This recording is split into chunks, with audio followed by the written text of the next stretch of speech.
Hello, this video is going to cover the Carter administration. And Carter is president from 1977 until 1981. And he came right after the whole Watergate scandal, and Nixon resigns and Ford becomes president. And because of Ford's pardon, people were really pardoning of Nixon, people were really looking for something different because the level of corruption that they saw in government and the distrust they had, they decided to go with a peanut farmer from Georgia. He had also been the governor, but he's known even more so for his peanut farming. But in 1976, you can see that as a Southern Democrat, Carter was able to win the South. And many of the states that are in blue and went for Democrats today are very much red states that we see. And many of the red states are now today blue states. So things were kind of in an upheaval in 1976 because of the way people felt about Ford in certain areas, the way that people felt about having an outsider and having something different. In the economy, continued to be very problematic. He inherited the continued stagflation that had been happening since the Nixon administration, where inflation rates were high, interest rates were high, job creation was low, consumer confidence was low, and economic growth was low. And so you had that same kind of problem going on. And you can see in the graph that I put on here, the growth is kind of sporadic. It's all over the place. In certain years, it really dips. Inflation continues to be high for the most part until the 1980s, and unemployment is also high. And if you look at the inflation rates, you can see in 1978, it's just 7%. By 1980, when the election happens, it's 13.5%, almost double. And so this is going to help to explain why Carter is going to lose. There's a lot of things. Carter is one of those that you could say has a pretty bad presidency. He inherits part of the problems, creates some of the problems on his own, but he has done some amazing things as a former president, and I will talk about that at the end. One of the other things, as far as the economy that he did, is that today Republicans are usually the ones who are trying to eliminate regulations on businesses.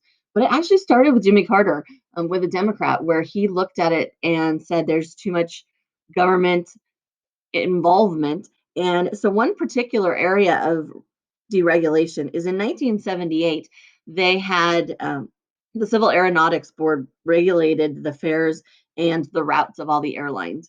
And they were thriving pretty well, but their problem was higher fares. And so this new act in 1978 allowed them to set their own fares and routes. And so this was really good initially in the fact that it increased air travel as more people flocked to airports. It created new airlines. And but it also created the hub and spoke system, which eliminates nonstop and it creates more congestion at airports. And so many of the airlines that you saw created as a result of deregulation have now gone out of business. And if you look at it, we actually have very few airlines. And I don't know if they're the same low numbers that they were in the 1970s, but we certainly have very few, and they have an awful lot of control over the airlines or the routes in the United States. And you have that hub and spoke system. So, for example, if you are going to fly on Delta Airlines to the East Coast, there's a really good chance you're going to have to go through Atlanta because that's their hub area. If you're going to fly on United, you're probably going to go through Denver, as an example. And so that is one of the byproducts of it. So deregulation of the airlines may be good, may be bad. It depends. Moving on to the energy crisis and policy.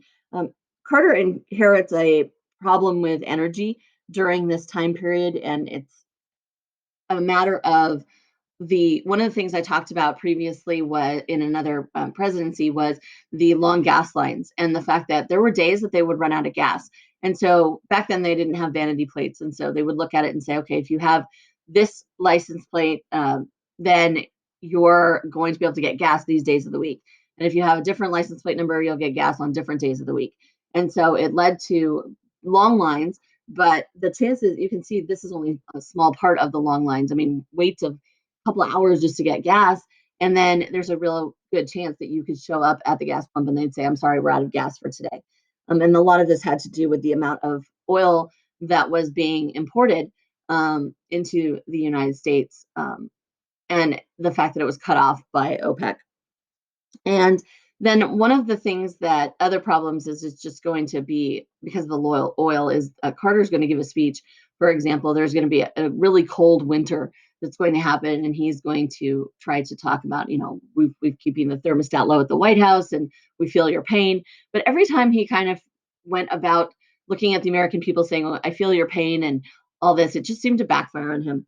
But he creates the Department of Energy, so he elevates that to a cabinet level position, and then his energy policy includes the desire to lower U.S. energy demand at a time and reduce gasoline consumption, which again didn't go over well because people are like, well, but I want to travel and I want to do these different things. I don't want to stop buying gas. He also wanted to cut the portion of oil that was imported into the United States and increase domestic coal production and increase the use of solar energy. So, fun fact about Carter is he installed solar panels on the White House. They were taken off by Reagan during a renovation. But now I believe there are solar panels back on the White House now. I'm not actually sure though, so I'll have to check on that for you. But that is his energy policy. Now, the economy is going badly, and there's a lot of problems that Carter faces, and so he gives this speech called the Crisis of Confidence speech, but it's more popularly known today as the Malaise speech. And this is just a section of it, and he he was set to give the speech, and then he decided to cancel it, and he invited people to the White House, or actually to Camp David, and he said, I want to know, what you think is wrong with America. And he sat down and talked to them, and after that he gave this speech, and he says, but after listening to the American people, I have been reminded again that all the legislation in the world can't fix what's wrong with America. So I want to speak to you first tonight about a subject even more serious than energy or inflation. I want to talk to you right now about the fundamental threat to American democracy. I do not mean our political and civil liberties. They will endure. And I do not refer to the outward strength of America, a nation that is at peace tonight everywhere in the world with unmatched economic power and military might. The threat is nearly invisible in ordinary ways. It is a crisis of confidence. It is a crisis that strikes at the very heart and soul of the and spirit of our national will. We can see that this crisis is in the growing doubt about the meaning of our own lives and in the loss of unity of purpose for our nation. The erosion of our confidence in the future is threatening to destroy the social and political fabric of America. The symptoms of this crisis of the American spirit are all around us. For the first time in the history of our country, a majority of our people believe the next 5 years will be worse than the past five. Two-thirds of the people do not even vote. The productivity of American workers is actually dropping, and the willingness of Americans to save for the future has fallen below that of all other people in the Western world. And this is just a small snippet of his speech. But as you can see, kind of by the end, it certainly seems like he's blaming the American people for everything that's wrong with his country, and didn't go over well at all. And so that contributes to him being an unpopular president by the end. So, in terms of foreign policy, Carter is known for his human rights, and he really insists that we begin to treat people better throughout the world. And he gets involved with the SALT II, which we had the SALT I previously under Nixon, and that's the Strategic Arms Limitation talks. And this was in 1979, and it was supposed to be in 1979, but it ends up being removed from consideration because of the invasion of Afghanistan, which I'll come back to in a little bit. But um, Carter's doctrine, remember each president has a doctrine, is the idea that the U.S. would use military force if necessary to defend national interest in the Persian Gulf. So each person kind of has a different location that their doctrine is looking at, defending people. The Camp David Accords is his shining moment. He is the only president really to have brokered a peace agreement in the Middle East up until President Trump had a peace deal just in the closing months of 2020. But we'll come back to that later. But the Camp David Accords, so most places in the Middle East never recognized Israel, yet Egypt decided to recognize Israel as a nation at this point. Most of them have this problem with Palestine being removed basically to create the nation of Israel and not having a two-nation state. And that's part of it. So this was a shining moment for him to be able to get them to sit down and to actually be able to agree to each other and recognize.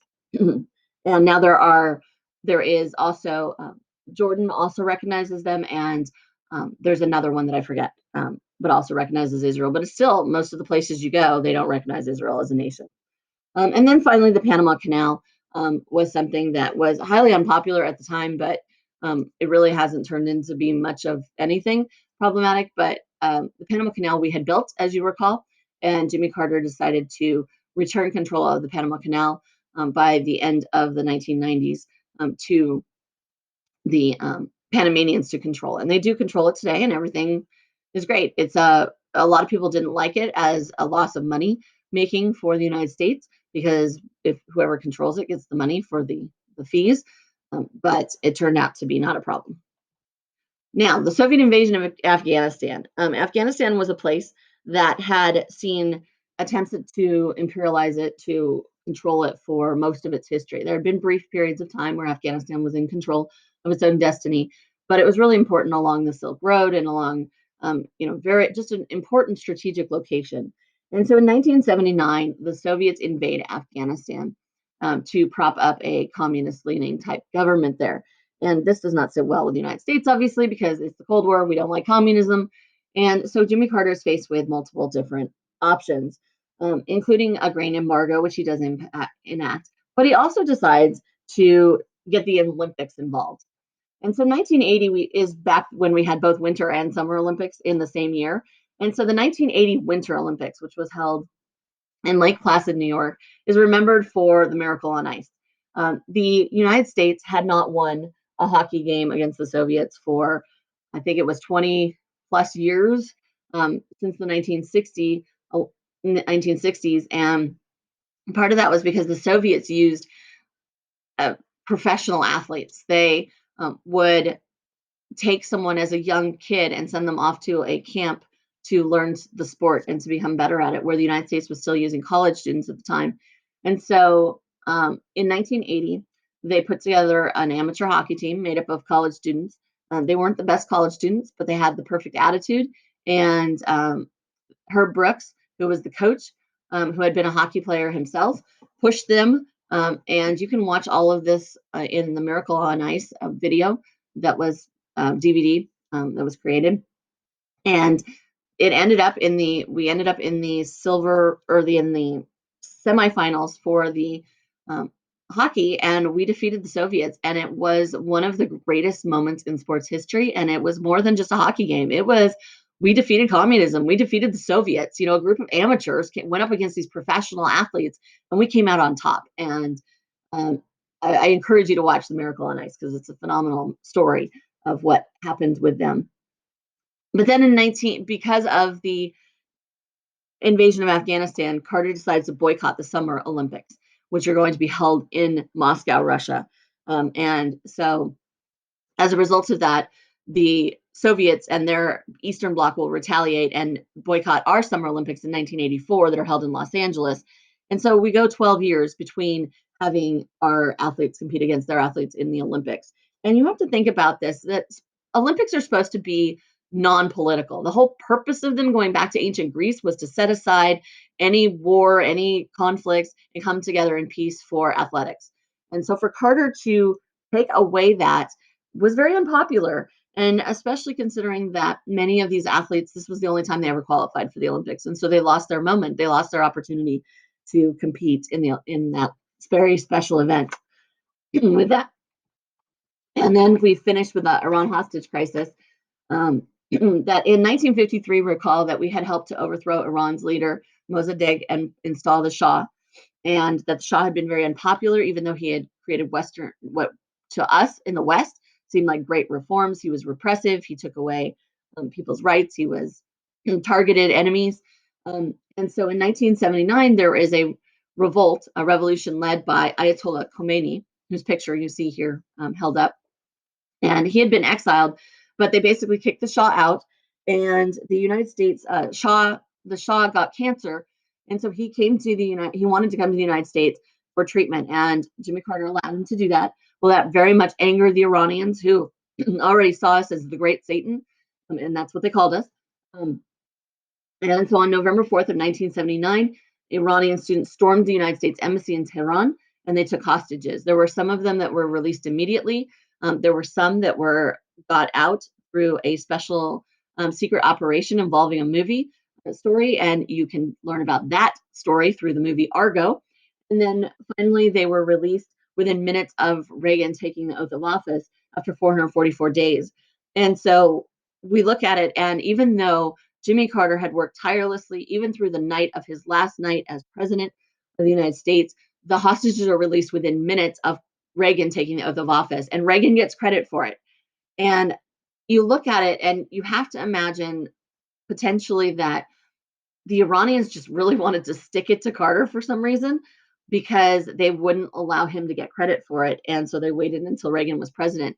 I asked a professor, I said, did Reagan have any secret negotiations going on? And they said no, that they believed that it was just Iran wanted Reagan to get the credit, or maybe they were more scared of Reagan or something. But so that's how it worked. And then in 1980, because the economy is bad, because of the hostage crisis, because of just so much, Reagan wins in a landslide, as you can see here. Jimmy Carter gets just a very small part of the vote here in Minnesota, West Virginia, and just a couple of other countries or states, and obviously his home state of Georgia. And so he's a one-term president. But when we look at Jimmy Carter, you look at his presidency, and yeah, it was one of the worst. Maybe not it's definitely not the worst, but he certainly had a lot of problems that went on.